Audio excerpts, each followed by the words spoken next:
Programa Café com Maná. Diferente dos outros, mas igualzinho a você.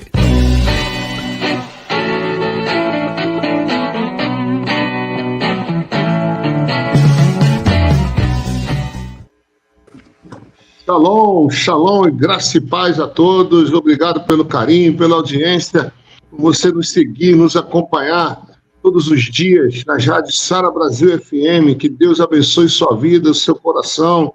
Eu sou o pastor Kennedy Prado e junto com um grupo de amigos, líderes, pastores, bispos, vamos ficar juntos num tempo de edificação e crescimento para a glória do reino de Deus. Bom dia a todos vocês, você que está me ouvindo, ao Denis, aquele que nos coloca, nos tira do ar. Um abraço especial do meu tamanho a todo o Rio Grande do Sul, está se recuperando e vai se levantar a cada dia e vai se levantar mais forte.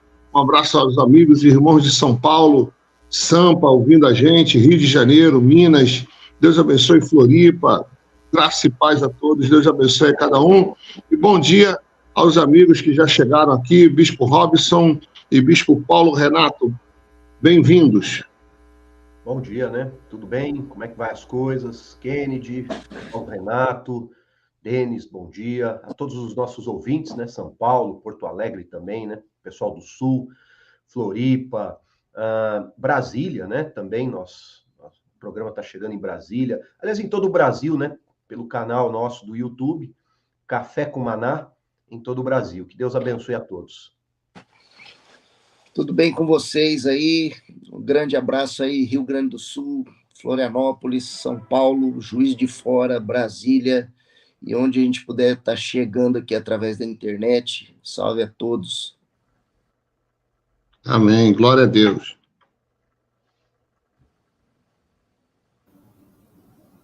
Shalom, Bispo João, bem-vindo.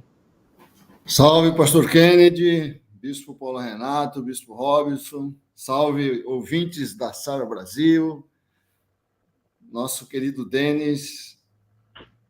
Estamos aí, pastor. Nós temos uma previsão aqui de uma semana inteira de sol em Porto Alegre. Melhor notícia não poderíamos ter, né? Dá para ver no seu rosto a alegria, né? O brilho.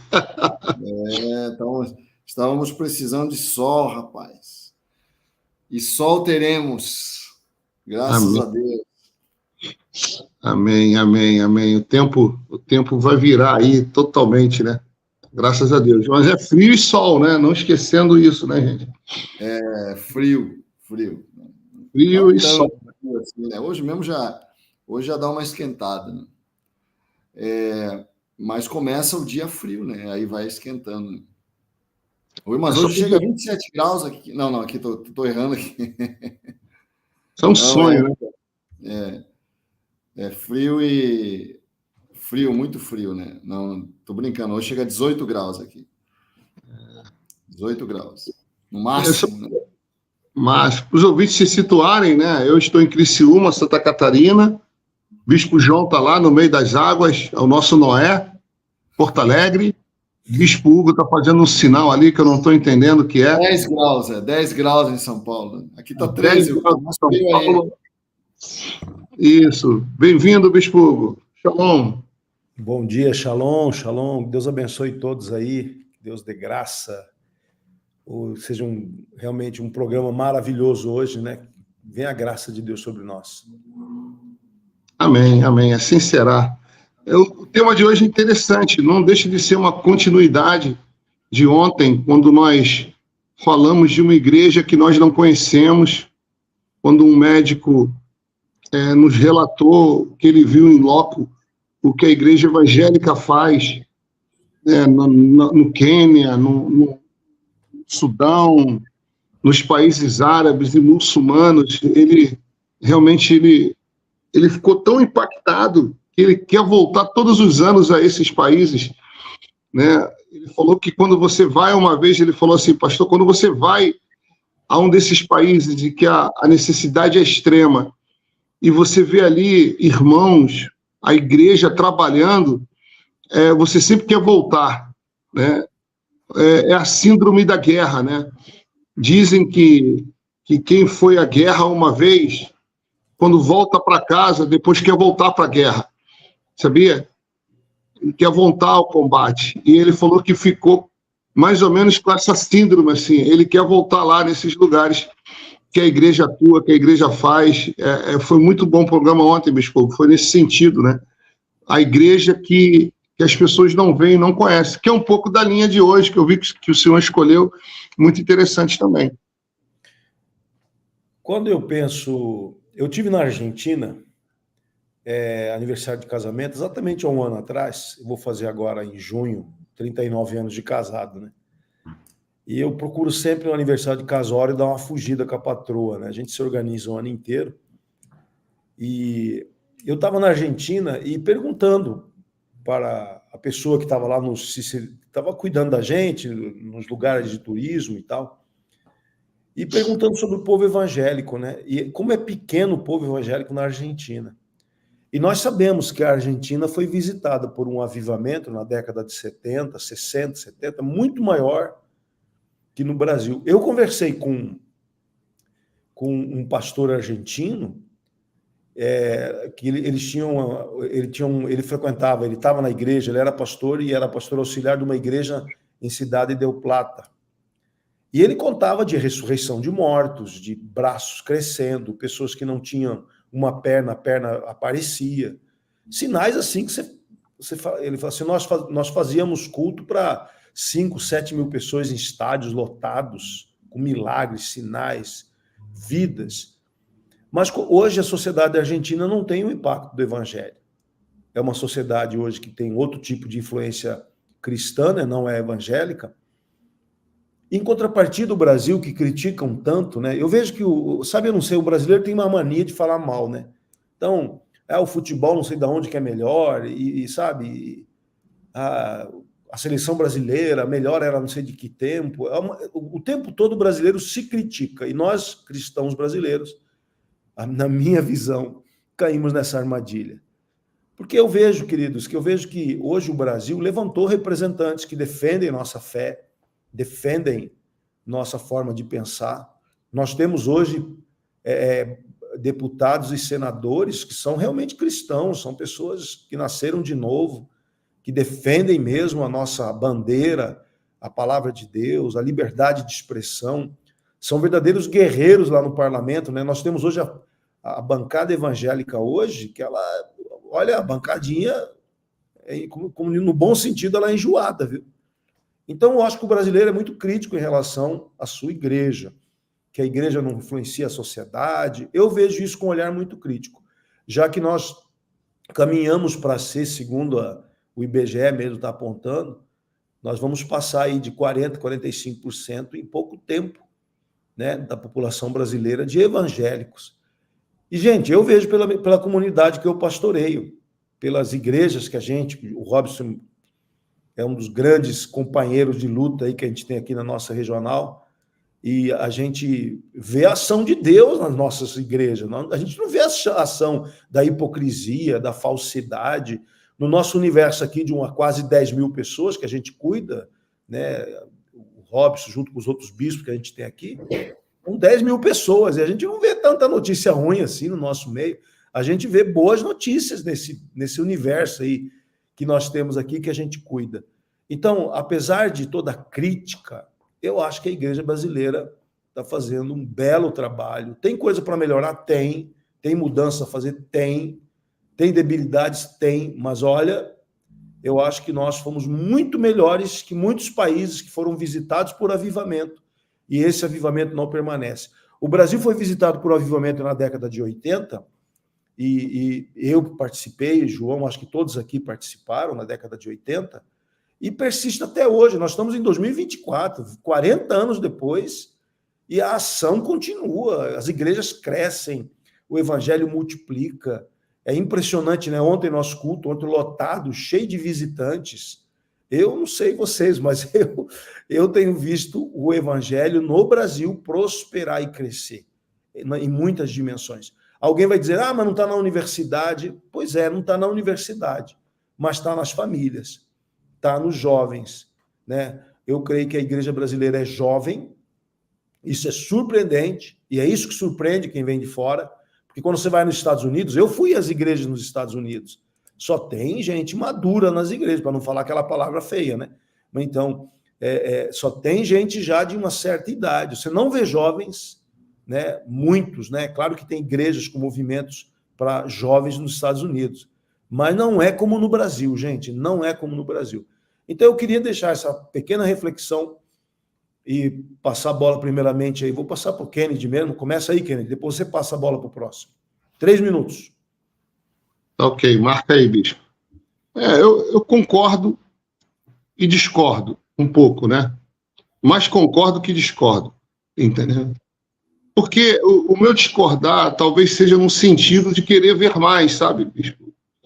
Né? De querer ver mesmo com os olhos mais. Eu acho que nós podemos mais. É verdade, a igreja cresceu, eu converti nessa década de 80, eu sou fruto desse avivamento da igreja.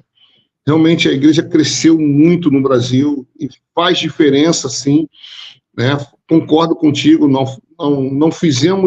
temos uma influência nas universidades brasileiras, sim, mas é verdade, temos uma influência na família, temos hoje uma bancada, uma política evangélica forte, unida, né? Somos a causa, uma das causas dessa polarização é a igreja, isso é muito bom. Defendo a igreja realmente não ficar em cima do muro. Realmente, mas o pouco que eu discordo, ou quando nós discordamos aqui, é no sentido da gente querer mais. Isso que você falou aí, que o bispo falou da sua igreja, é o que nós queremos, é o que todo pastor quer na sua igreja. Então, às vezes, é um desejo de ver isso acontecer em todos os lugares, né, em todas as cidades, nas minhas igrejas, entendeu?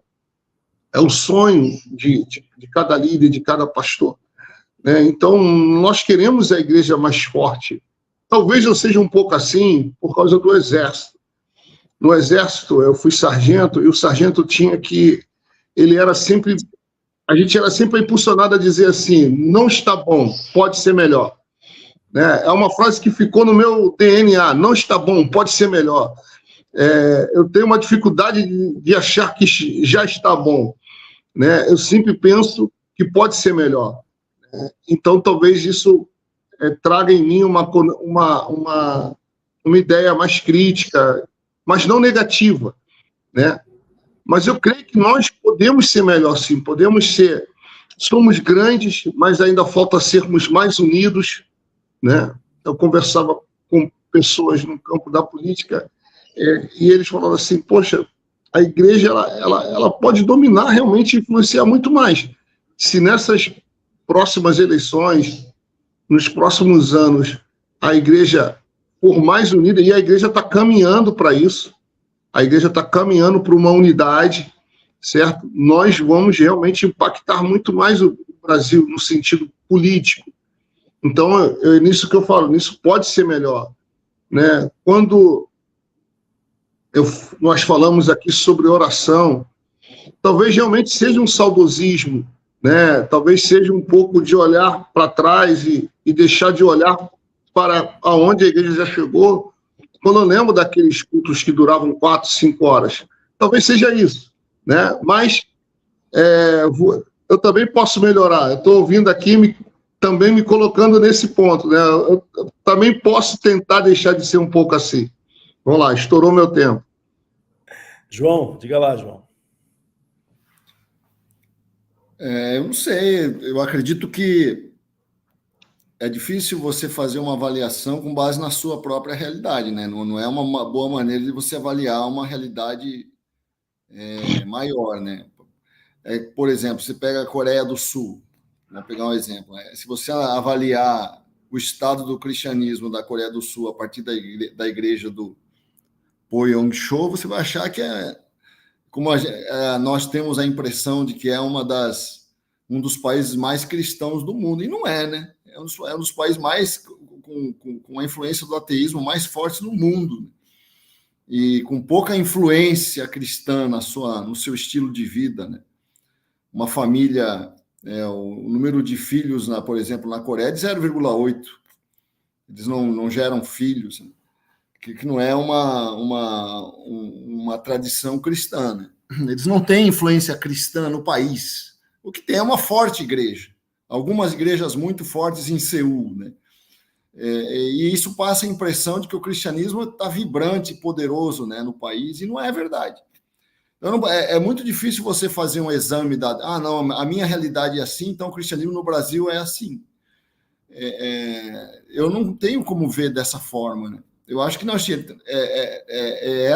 para nós chegarmos a uma conclusão da influência do cristianismo sobre a sociedade, você teria que comparar a sociedade, a qualidade proporcional da sociedade nos anos 80, né, que é o tempo que você falou, e a qualidade da sociedade hoje. Infelizmente, tudo piorou, né? Há mais crime, há mais prostituição, há mais promiscuidade. Há uma influência muito mais forte, né, do secularismo sobre as pessoas, né?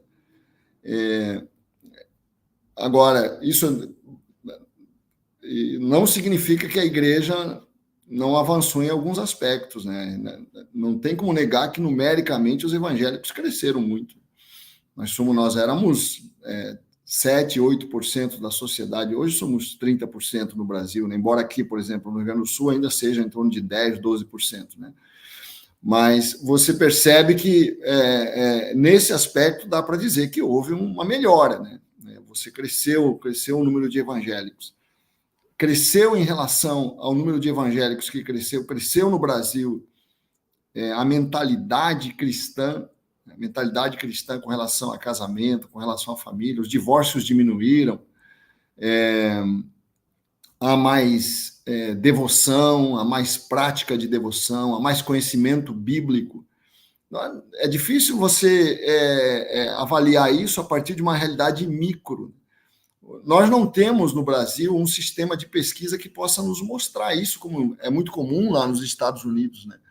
Lá nos Estados Unidos eles mostram, por exemplo, que boa parte da comunidade evangélica é a favor do casamento gay nos Estados Unidos. Você percebe que algumas tradições que são muito comuns na fé cristã, você não percebe, né, nessa massa de evangélicos o mesmo tipo de pensamento, o mesmo estilo de vida, né? Então, é um desafio isso. Eu acho que é uma boa proposta a gente procurar ter uma visão mais positiva, mas eu acho que tinha que ser fundada em fatos, né? Não pode ser fundada em... Você que está me cortando, você ficou 5 minutos falando, agora não está deixando eu falar, nem começar a falar. Pode falar, Paulo Renato. Não foi eu que cortei, não, hein? Foi o Kennedy. Kennedy. Conforme diz a musiquinha, bicho danado, que bicho mais danado, é o soldado. Bicho nojento, que bicho mais nojento, é o sargento. É isso aí, nosso príncipe africano. Gente, eu vejo assim, sobre a questão do criticismo, né, dentro da comunidade evangélica, essa coisa de às vezes criticar. Geralmente quem critica muito faz pouco, né? Quem muito critica, pouco tem a contribuir. Ele está com tempo demais para observar e ver defeito. É assim que minha cabeça processa esse tipo de coisa. Assim. Eu creio que a igreja cristã brasileira, como em qualquer outro lugar, ela tem suas dificuldades. Aqui no Paraná, eu estava aqui pesquisando, né? O pessoal às vezes fica vendo que eu fico olhando para cima, que é porque eu estou no celular hoje, e eu estou com um computador aqui na minha frente, então estou fazendo a pesquisa aqui da quantidade percentual de evangélicos por estado, né? E estava olhando o estado do Paraná, que é meu estado aqui. A gente tem, na última pesquisa, não, essa fonte aqui é antiga, 2010, mas dá para dar uma ideia. IBGE, 22,2% de evangélicos no estado do Paraná, tá? Alguns estados do norte são onde mais temos percentual de evangélicos, superando em muito a casa de 30%. Também o Espírito Santo, olha que interessante, estado do Espírito Santo são 33, qualquer coisa. Mas lembrando, essa pesquisa, esses dados aqui são de 2010, tá? já teve mais um censo aqui. Eu não estou encontrando agora de bate-pronto aqui essa outra tabela. Então a gente tem um crescimento aí, digamos aí que de lá para cá, mais aí alguma coisa na casa aí dos 7 a 10% a mais de 2010 para cá, porque esse crescimento tem se tornado exponencial. Óbvio que tem um detalhe que eu queria chamar a atenção aqui, que o crescimento explosivo pode não corresponder ao crescimento qualitativo, né? A qualidade do nível de cada cristão evangélico, né? No sentido, ontem a gente discutiu um pouco isso, acho que anteontem, também falamos sobre isso, sobre o aprofundamento bíblico dos cristãos, qualidade na vida devocional, oração, jejum, leitura da palavra, até a qualidade congregacional, né? O quanto que esse cristão, no seu tempo livre, de fato comparece e congrega na sua igreja, somando no time da intercessão e da adoração. Então, tudo isso aí são dados que eu acredito que sejam importantes a gente levar em consideração. Mas aquela coisa ácida da crítica, porque a igreja isso, a igreja aquilo, a igreja tinha que mais. Todo mundo que fala que a igreja tinha é o primeiro que não está fazendo, ele está com tempo demais de ficar observando. Então, quem muito tempo observa, pouco tempo produz. É isso que eu entendo que a gente deveria fazer o meia-culpa, ao invés de ficar procurando o culpado, né? E aí, de fato, conseguir contribuir com alguma coisa que vai trazer uma melhor performance. Robson. Houve um crescimento realmente do povo evangélico, né? Majoritariamente o Brasil é um país cristão católico. A gente sabe disso, né? Desde o descobrimento de de tudo que aconteceu no Brasil, né? De lá para cá. Só que, assim, muitas coisas são novas, né, no Brasil. A própria democracia, a gente pode falar que nós somos uma nação nova, né, nesse sentido, né? Está amadurecendo como nação. Ainda a gente percebe na sociedade muita dificuldade com política, com cidadania, né, questões sociais. A nação vem amadurecendo. E o Brasil se tornou, sim, uma terra muito boa para a pregação do evangelho. Se pegarmos aí na década de 80, na década de 70, havia uma rejeição contra o evangélico. O evangélico era, como nós dissemos ontem, né? Acho que foi o Bispo João que falou ontem, né? Era conhecido como Bíblia, mas nesse sentido pejorativo, né? No sentido de ser uma pessoa muito fechada. Nós sabemos muito bem as tradições das igrejas, né? Muitas igrejas com usos e costumes. Isso vem mudando conforme as décadas vão passando, e a igreja se tornou mais madura para receber pessoas, para entender que as pessoas vêm como elas estão e precisam ser transformadas, tem que haver um investimento, mas demora, se percebe que não é da noite para o dia. E muitas igrejas ainda são fruto de divisão. Aqui na minha cidade, eu posso falar da minha cidade, é difícil falar de todo o Brasil, mas acho que é um reflexo do Brasil. Muitas igrejas são de origem de divisão, né? Um grupinho que saiu, houve conflitos dentro da igreja de origem, abre uma nova igreja, só que esse pessoal que abre uma nova igreja, muitas vezes vai precisar de um tempo para amadurecer, crescer, se preparar, e com isso vai acontecendo uma série de situações. A gente percebe, por exemplo, o número de desviados é muito grande. Eu entendo que é exatamente falta de preparo da liderança da igreja de origem ou até do grupo de divisão, vamos colocar assim. Isso tem efeitos na sociedade. Começa a ter rejeição ao evangelho, começa a ter problemas. Então, assim, existem avanços e existem problemas, mas olhando por uma ótica mais positiva, como disse o Bispo Hugo, o Brasil é uma terra favorável ao evangelho. Pregar o evangelho, cuidar com responsabilidade, uma pessoa muito bem formada, um pastor muito dedicado, formado, preparado, tem sim toda a condição de levar o evangelho, de semear nessa terra e colher muito. E assim eu espero, né? Que essa terra se torne uma terra de grande colheita. Mas uma pergunta interessante, assim, né? De a gente fazer, né? Uma minoria, nós conhecemos algumas minorias com muita influência no Brasil, né? Nós temos aí uma minoria que deve ter 2%, 3% da população e exerce uma influência.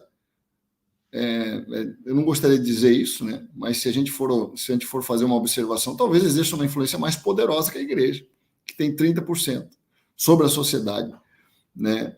Eu acredito hoje, por exemplo, que o movimento LGBT, sem querer criticar, sem querer entrar em mérito, talvez exerça uma influência tão grande na sociedade, e é uma minoria, né? Às vezes uma minoria, a igreja tem 30% da sociedade só os evangélicos. Se você somar com os católicos, deve dar uns 80%, uns 70% da sociedade, né? Compara a influência que nós temos sobre a vida das pessoas de algumas minorias, em relação à influência que algumas minorias têm.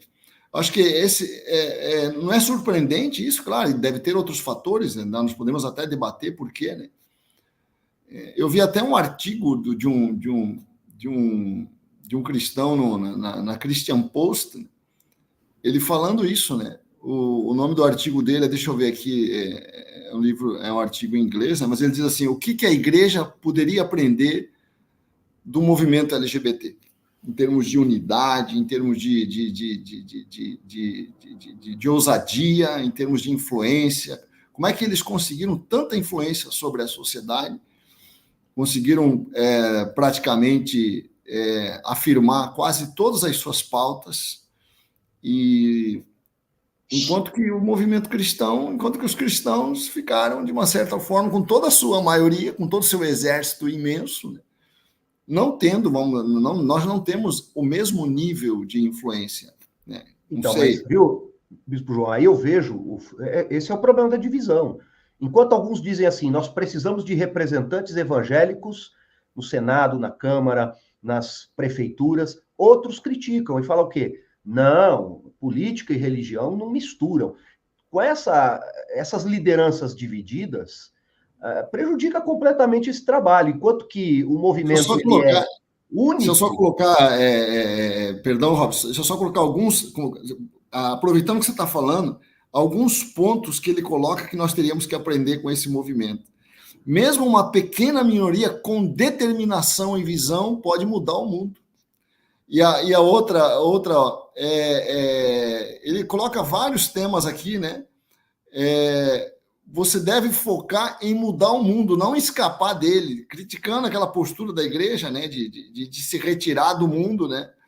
E aí ele vai colocando, foca nas crianças, foca nas crianças, porque as crianças é que são o futuro, né, dessa unidade é essencial. Alguns pontos que ele coloca, né, que a igreja podia emprestar de alguns movimentos que a gente critica tanto, né? Mas quando eu levantei esse debate aqui, a minha preocupação exatamente é essa. Porque nós sabemos que o movimento que você mencionou, João, é um movimento que, na verdade, é um instrumento, né? Orquestrado não somente por eles, mas por toda uma leva de movimento que quer desestabilizar a forma como a sociedade está organizada hoje, que é em torno da família tradicional. Então, esse movimento que você menciona, além de outros movimentos, como o movimento feminista, pró-aborto, liberação das drogas, são movimentos, para mim, na minha visão, um movimento orquestrado, um movimento que vem contra o cristianismo. E, apesar disso, né, eu digo isso, quando você falou que eu não posso basear no meu universo para tirar conclusões, eu discordo radicalmente. Porque se no universo de 10 mil pessoas, numa cidade gigante como São Paulo, a gente não pode ter um parâmetro, temos um parâmetro sim, numa cidade diversa, aqui tem habitantes de todo o Brasil, né? Você conversa com os membros das igrejas, gente do Nordeste, gente de Minas Gerais, gente do Sul do Brasil, cariocas, e aqui em São Paulo é impressionante como o estrangeiro, né, que é de fora, de outro estado, vive bem. Ele é acolhido. O paulistano ele tem uma capacidade de acolher o que não é paulista e que não é paulistano de uma maneira assim, eu fiquei impressionado. Eles recebem e não há discriminação nenhuma, zero. O que é difícil em outras localidades do Brasil, né, que tem dificuldade de receber o cara que não é da região. Então, Eu vejo, né? E esse nosso debate aqui é muito sadio por causa disso, que a igreja ela está se saindo bem, apesar de todo o bombardeio que ela oferece. Porque o movimento que você menciona, do LGBTQI+, eles têm sim o apoio da mídia, eles têm o apoio dos intelectuais, ele tem o apoio de todo o universo progressista, eles têm o apoio da sociedade progressista. Então, é claro que eles parecem que eles são brilhantes, mas, na verdade, eles estão tendo uma cooperação bruta de bilionários, muito dinheiro, muita mídia, muito investimento nas universidades, né? Os professores universitários agora estão reclamando do governo federal e eles colocaram num cartaz, não sei se vocês viram o cartaz, nós doutrinamos, nós influenciamos os jovens e o governo está nos presenteando com um salário de miséria. Então, eles mesmo reconhecendo que o trabalho deles não é ensinar as matérias nas faculdades, mas sim doutrinar os jovens. Os próprios professores, ao cobrar do governo melhores salários, está colocando que eles estão a serviço de um doutrinamento. Então, o que eu percebo, né? Paulo, fala sobre isso que você está colocando aqui, essa agenda woke financiada pela Nova Ordem Mundial. Diga lá. A agenda woke é todo esse movimento em torno de narrativas, pegando minorias, né? Você tem alguns representantes aí bem consideráveis, como o próprio movimento LGBTQIA+, não sei o quê. Aí você pega Black Lives Matter, você pega o movimento feminista, aquele conceito Simone de Beauvoir e aquela coisa toda, né? E essas minorias, elas são assim, um ferramentário de uma nova ordem mundial, que é um grupo de elite, minoritário também, porém muito poderoso financeiramente, onde você tem pessoas que, conforme dizia Olavo de Carvalho, são metacapitalistas, que são financiadores desses movimentos e financiadores dessa coisa, dessa ditadura que está sendo implantada nas nações hoje em dia, onde a sociedade perde o poder democrático e a tirania se estabelece cada vez mais forte. É como se dizia, né? A regra é desunir para expandir, né? Rachando a sociedade e colocando um contra o outro, gays contra héteros, brancos contra negros, ricos contra pobres, fazendo essa divisão. Claro que eu sei que existe uma outra situação, que é a cabeça de cada um, né? E a maneira como cada um processa, mas, de fato, existe, sim, um movimento orquestrado em todo o mundo, e isso está cada dia mais evidente, e as pessoas mais céticas estão começando a se render a essa realidade, porque as evidências estão aí, né, cada vez maiores. Por exemplo, não é só isso também, dentro da própria comunidade científica a gente vê essa movimentação em torno de algumas pautas, né? E a gente já não sabe mais quem que está falando a verdade. A mídia, esqueça, já era. Mídia aberta, ela depende do financiamento público para sobreviver, então quem paga é patrão, né? Quem paga é quem manda. E no mundo não é diferente, quem paga a conta é quem manda. Então, muitas vezes a gente está revoltado aí com ações de políticos, com isso, com aquilo, até isso pode, por que não, chegar até em lideranças religiosas, porque quem financia é quem dita as regras, essa é a realidade, né? São minorias? São, mas elas têm uma força muito grande do financiamento do capital, do metacapital por detrás, por conta de uma agenda global que vai acabar culminando, né? Não é o tema de hoje, mas já foi alvo de muitos temas nossos aqui. O pessoal geralmente que nos ouve, aí nós temos uma fidelização, né, na audiência aí de um grupo já, e sabe muito bem que isso vai acabar culminando aí na manifestação de toda a profecia bíblica. O bom, né? O bom que a gente está debatendo aqui, né? Algo que às vezes passa batido, né? Porque fica parecendo teoria da conspiração, mais uma vez, de novo, né, Kennedy? teoria da conspiração. O que você ouve disso, Kennedy? O que você fala?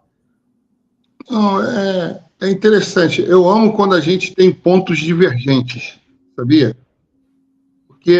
O legal do programa aqui é que cada um pode expor a sua opinião e continuamos unidos, né?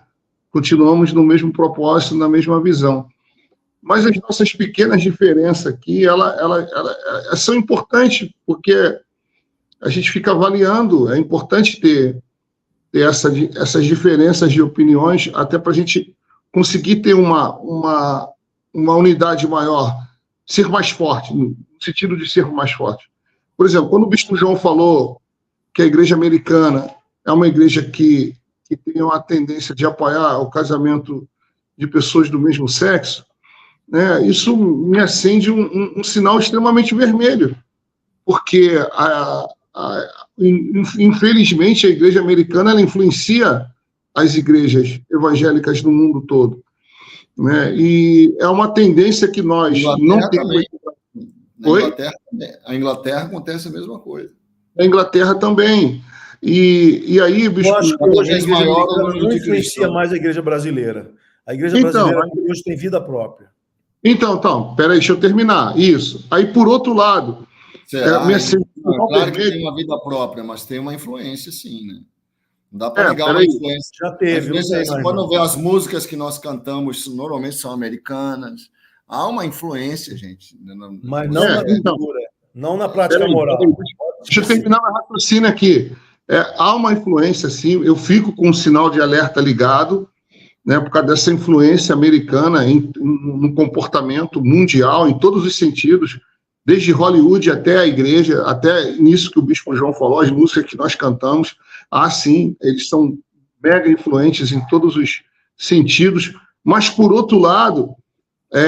eu me vejo com a responsabilidade de sermos mais críticos, num sentido positivo, até para barrarmos e blindarmos mais ainda a igreja brasileira, né, que é diferente hoje. Hoje, eu acredito que isso não entraria forte, não vai chegar com essa força na igreja brasileira. Hoje, bispo, hoje eu vejo, nesse sentido, eu vejo nós temos uma barreira, né? Nós somos uma igreja que temos nossos valores, nossos conceitos, nossas opiniões bem definidas, mas está claro que eles tentam a todo tempo minar. E eles, eu digo, são pessoas de fora da igreja e até de dentro da igreja, né? Essa influência. Aí, olha, visto a manifestação do Papa essa semana, né? Olha o que ele falou em relação a esse pequeno grupo, né? E ele teve que se retratar. É interessante, ele foi se retratar, porque ele criticou esse movimento. Ele teve que fazer uma retratação ali, uma desculpa fraca, dizendo que foi mal entendido, né, que o Vaticano soltou. Então, eu creio que, mais ainda, nós temos que sermos radicais nesses assuntos de família, educação, sexualidade. Nós não podemos baixar a guarda em momento nenhum, entendeu? E aí a gente vai continuar, aqui quando eu digo nós cinco unidos na contramão de todo um sistema que é muito forte, entendeu? Contra a igreja, contra a família, contra a sociedade, contra tudo o que nós cremos. Eu vejo que, nesse sentido, sim, a igreja brasileira, hoje ela está bem, mas a gente não pode esmorecer, a gente não pode baixar a guarda, a gente tem que ser igual Neemias, construir com uma mão e com a arma na outra, entendeu? Porque eles são ardis, são ardilosos, né? Então, e eles têm o capital, eles têm o dinheiro, né? Eles têm investimento, eles têm planejamento. O nosso planejamento enquanto o planejamento do mundo é matar, roubar e destruir, no sentido total desses três verbos, nós não temos esse preparo. Nós somos preparados para salvar, para dar vida, para morrer. Eles não. Então, nós temos sim que nos prepararmos mais para essas guerras, para esses combates. Aí, nesse sentido, eu também concordo contigo, bispo, nesse ponto de aparelhar a igreja, né, contra esses movimentos, aparelhar principalmente os jovens, né? Porque eles vão nas crianças. Aonde que eles entraram? O Bispo João falou aí, a estratégia deles é clara, influenciar, e influenciou uma geração. Olha aquela geração dos baixinhos que é hoje, né? Olha a geração lá de trás, dos baixinhos, que cantavam os baixinhos, aquelas músicas. Olha como elas estão hoje. Então, eu creio que nós temos que sermos mais preventivos e prevenidos, né? E termos uma visão de futuro para a igreja. E se a gente quer exercer uma influência, né, já somos acusados de querer estabelecer uma teologia do domínio, né? Se a gente quer exercer algum tipo de influência de valores no aspecto da educação, quer ter participação política, ele já tem toda uma estratégia para dizer que nós estamos querendo dominar tudo, né? E, na verdade, não é essa a nossa intenção, né? Nossa intenção não é estabelecer uma teocracia, mas é participar da formação, né, do sistema de valores da comunidade que a gente vive. Nós temos o direito de fazer isso. Então, eu acredito que essa postura, né, nós temos que encontrar uma maneira, né, de transformar essa enorme maioria, né, que é o pensamento cristão. O problema é que essa grande maioria, esses 70% de cristãos, pensa de forma muito diferente sobre muitos assuntos. Nós não pensamos da mesma maneira, entendeu?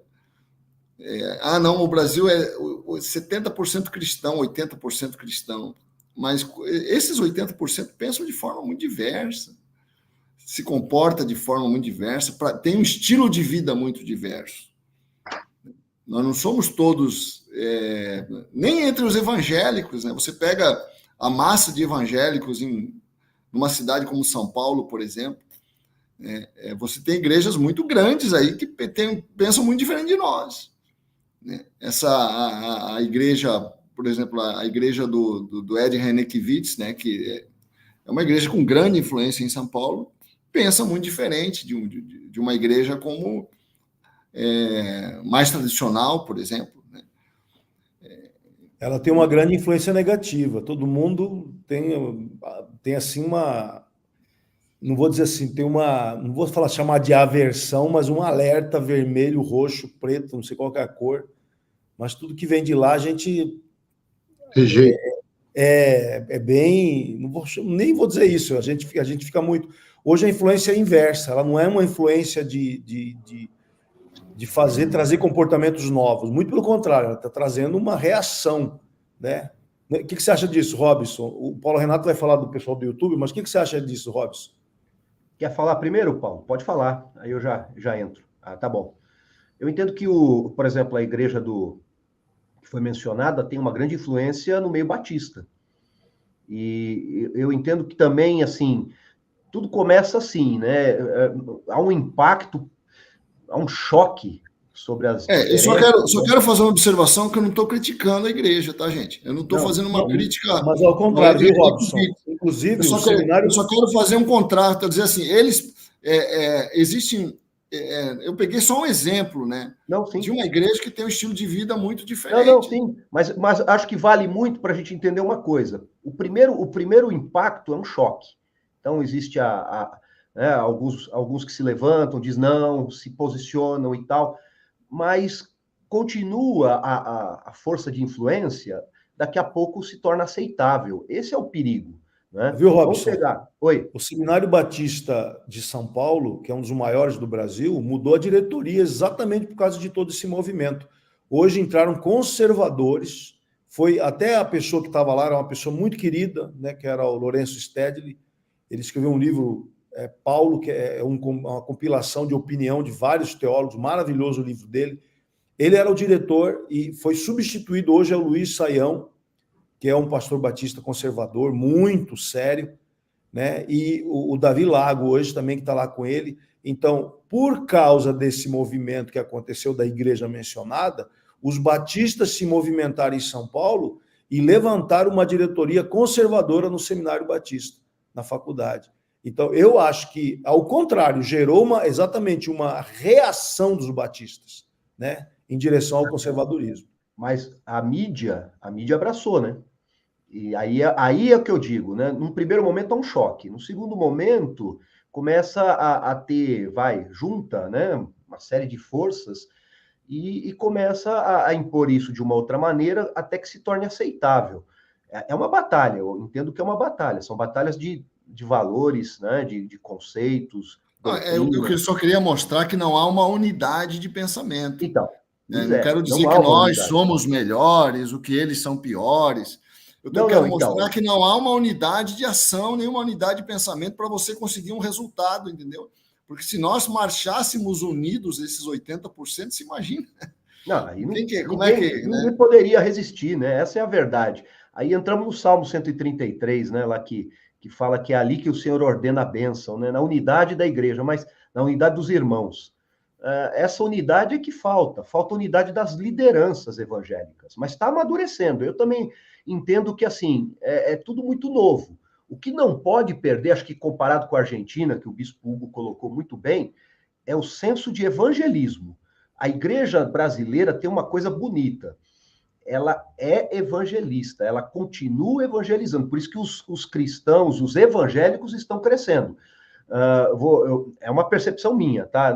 É difícil a gente falar dessas coisas porque é isso, não tem uma pesquisa, mas se pegar os católicos, né? Mas por que os católicos estão perdendo espaço para os evangélicos?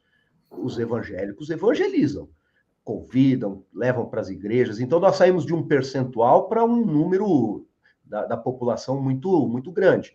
Se continuarmos evangelizando, nós vamos continuar crescendo. E aí eu vejo um ataque muito contundente, e eu digo que isso tem a ver com o mundo espiritual, contra a evangelização. Né? Você pode ver que agora está se endurecendo certos conceitos contra a questão da evangelização, de levar o evangelho, de pregar o evangelho, e as igrejas não podem se acomodar, porque se acomodar, vai acontecer o que aconteceu na Inglaterra, Estados Unidos, o Bispo Hugo falou muito bem, né? É uma faixa etária que está nas igrejas. Cadê os jovens? Né? E os jovens influenciados fortemente pela agenda progressista. Então, os Estados Unidos estão perdendo dia a dia. As igrejas não podem deixar de evangelizar. E o ideal seria, se as lideranças evangélicas se unissem, e aí nós teríamos uma força, né, impressionante. Eu creio que poderiam... Eu vi uma entrevista do Franklin Graham, né, no Piers Morgan, né, e o Piers Morgan pressionando ele, por que vocês ainda mantêm essas posições antigas? Por que vocês não têm jovens? Vocês não têm jovens, vocês estão perdendo gente porque vocês mantêm essas posições antiquadas, né? Vocês acham que certos comportamentos que todo mundo já aceita hoje são pecado. Por que você acha isso? Por que você pensa assim? Porque aí ele dizia, não, a palavra de Deus, eu sei que a palavra de Deus diz. Tá vendo? É por isso que vocês são assim. E aí ele é por isso que vocês não tem. Aí ele ouviu e falou assim: deixa eu te falar uma coisa, Morgan. Aqui na Inglaterra, no teu país, as igrejas que estão crescendo são as igrejas bíblicas. As igrejas que estão vazias e perdendo cada vez mais gente é essas igrejas que aderem a essa política progressista que você está querendo que eu adira, entendeu? É o reverso do que você está falando. As igrejas fiéis à Bíblia são as igrejas que crescem, são as igrejas que florescem, são as igrejas que prosperam. Enquanto essas aí, que são progressistas, que vão aceitando tudo, começam a perder gente sem parar, né? E essa que é a realidade, né? A linha, o divisor de águas é a fidelidade à Bíblia. Não tem como, gente. Nós somos o povo da Bíblia. Ah, não, você não pode adorar a Bíblia. Você já ouviu essa conversa? Você tem que adorar Jesus e não adorar a Bíblia. Não, a gente não adora a Bíblia, né? Mas o Jesus que nós conhecemos, nós tiramos da Bíblia. De onde que você conheceu Jesus, irmão? Esse Jesus da tua cabeça, eu não quero. Eu quero o Jesus da Bíblia. É a Bíblia que vai nos dar a direção que nós precisamos, é a igreja e a Bíblia que faz florescer a igreja. Né? Não é a Bíblia, mas a fidelidade é a palavra de Deus. Pela ordem aí, Paulo Renato, temos 5 minutos aí. Só queria que constar o pessoal que está no YouTube com a gente ao vivo, né? Sinara, a Márcia Bispo, a Leda Tavares, a Maria Rodrigues, a Carla Gasparotto, a Nayara Cristina, Ana Paula, Maria Catarina, Renata Rezende, aqui está por alcunha aqui, né? JMA, também participando conosco aqui, vários comentários, Maria Rodrigues comentando bastante coisa aqui, participando bem ativamente, né? Falando sobre o rebelde, que ele não tem bons motivos, né? O negócio dele é sempre se opor à autoridade, achando que a vontade dele é mais importante. O rebelde não tem respeito pela autoridade, não tenta ter. Assim, cita alguns textos importantes da palavra aqui, né? Jeremias 6, 28, também citando aqui Jeremias 29, 11, Isaías 55, 8 a 9, Provérbios 25, 15, Jeremias 2, 19, fechando aqui dizendo: vivemos em uma era em que a verdade é menosprezada, as pessoas não acreditam na verdade absoluta, cada um constrói a sua própria versão da verdade que se ajusta ao seu modo de vida. Isso é o relativismo, né? Isso é o relativismo. E, infelizmente, esse relativismo ele tem conseguido, de certa forma, invadir certos ambientes eclesiásticos. Mas quais? Aqueles onde a liderança tem uma tendência woke aí na sua formação aí, na influência que recebe. Infelizmente, isso vai acontecer, não tem nem como não acontecer, né? Mas os que serão provados e aprovados serão aqueles que vão estar na sã doutrina, na base sólida da palavra. E é isso que o cristão precisa buscar. O preceito da palavra de Deus e ver isso. O Mar também está aí, o Mar Nasce. Ontem eu encontrei com ele na igreja. Um abração ao Mar, Deus abençoe. O pessoal que tem sido fiel, a barbearia Dom Rafael também, que eu vi. Essa barbearia é de Criciúma, Kennedy? Não, é a melhor barbearia de Maringá e região. Ah, Maringá. Vou cortar meu cabelo aí, hein? Vou aí só para cortar meu cabelo. Cortei meu cabelo ontem lá, ó. Tá demais, hein? Que legal, que legal. Muita gente, né? Vitor Hugo, Ana Paula, tanta gente, né? Que a gente vai pecar aqui, né? A gente vai conseguir mencionar todos, né? Tremendo, né, gente? Está acabando o nosso tempo, temos aí 3 minutinhos. Vamos dar aí 30 segundos para o pessoal despedir. Amém? Começa por você, Kennedy, 30 segundos, hein? Tá bom, um abração. Amanhã é feriado, né? Amanhã é feriado, né, povo? Amanhã é feriado. Mas estamos aqui, estaremos ao vivo, né? Amanhã temos treinamento avançado de liderança. Isso. Mas vamos lá. Então, gente, é isso. Eu gosto muito de discutir esses assuntos, porque eu aprendo, e eu creio que o ouvinte também aprende, né? Eu aprendo muito com vocês, e eu quero agradecer a contribuição de todos, é muito importante. Mas eu gostaria até de pedir a vocês que têm essa influência talvez maior com as lideranças, é muito importante que a gente, pelo menos, consigamos ter Bispo João, Bispo Hugo, Bispo Robson, Paulo, num universo maior, alguns pontos em comum para unir a igreja. Nós vamos nos unir em tudo. A igreja tem um estilo de música, um estilo de roupa, até aí tudo bem, mas nós temos que conseguir criar pontos em comum, enumerar esses pontos e falar: nós, evangélicos brasileiros, cremos dessa maneira, em relação à família, à sexualidade, deixar tudo isso bem claro. Por exemplo, nós evangélicos não votamos, pelo menos eu falo nós, porque eu entendo, acho que deveria ser a opinião da maioria, nós não votamos na esquerda, não temos aliança com alguém da esquerda, entendeu? É uma coisa em comum em relação à grande maioria, entendeu?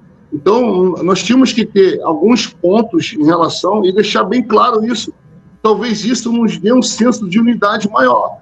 E aí esses 80% se tornarão, não chegará, mas conseguiremos ter um foco, um objetivo maior em relação a essa unidade. É muito importante isso, porque realmente fica, né, um atirando para o lado, um atirando para o outro. Se a gente conseguir centralizar alguns pontos, vai ser maravilhoso. Esse 30 segundos do Kennedy aí não deixou nem 10 para nós, né? 30 segundos cumprido, cara. Meu pai! Gente, um grande abraço, acabou o nosso tempo. Deus abençoe a todos. O cara comeu tudo, rapaz. Eu fui o primeiro que falei, gente. O Hoje. cara se animou e comeu tudo o nosso tempo. Um grande abraço. Nem deu para Abraço falar a do todos Flamengo aí. hoje. Nem deu para falar do Mengão hoje, mas tudo bem. Tchau, gente. Seguimos no YouTube. Vamos Tchau, terminar. Denis. Um abraço, Denis. Programa Café com Maná. Diferente dos outros, mas igualzinho a você. Oh, Deus. Eita, meu. Animou, hein, Kennedy? Hoje o Kennedy tá animado. Ainda bem que Deus não deixou você falar do Flamengo para não me deixar a gente de mau humor aqui. Glória a Deus, né? A torcida do Flamengo, né? Ela parece a igreja, né? Ela é a maior, né? 80% da nação, mas não tem muita unidade, não. Não tem muita influência, né? Não tem influência sobre as outras torcidas. 80% dos brasileiros são flamenguistas, mas não temos muita influência, não. Só a Maria Rodrigues aqui no YouTube está falando que o papo estava ótimo hoje. Olha aí, ó. Verdade. Ô, Maria, eu li todos os seus comentários aqui, muito bom, viu? Obrigado. Todos participam. Melhor está por vir. Ela é de onde, Maria Rodrigues, hein? De onde que ela é? Zona Norte. Zona Norte. Zona Norte. ZN. Deus abençoe. Legal, gente. E vamos aí divulgar, você que está nos vendo, divulgar o nosso canal, né? Se inscrever, nós precisamos aumentar aí o nosso número de inscritos. Precisamos crescer, né? Aliás, o programa aqui já é uma reação nossa, né? Para ver se a gente aumenta o nível de influência e leva a boa doutrina aí para todo mundo. É. Ah, é verdade. É isso aí, gente. Deus abençoe vocês. Né? Hoje é véspera de feriado, eu tenho que correr hoje. Nós vamos fazer, temos tal amanhã. Só precisamos. Pode fechar para nós, Denis. Só precisamos resolver a questão de amanhã, né?